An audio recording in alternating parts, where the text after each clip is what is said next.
देवराजसेव्यमान पावनाग्निपङ्कजम् ज्ञानयज्ञसूत्रमिन्दुशेखरम् कृपाकरम् नारदादियोगिवृन्दवन्दितम् दिगम्बरम् काशिकापुराधिनाथ कालभैरवम् भजे।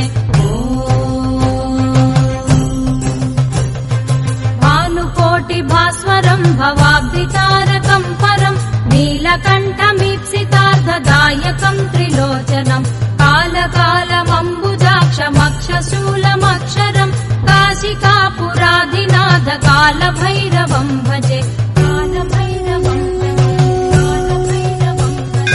शूलटङ्कपाशदण्डपाणिमादिकारणम् श्यामकायमादिदेवमक्षरम् निरामयम् भीमविक्रमम् प्रभुम् विचित्रताण्डवप्रियम् काशिकापुराधि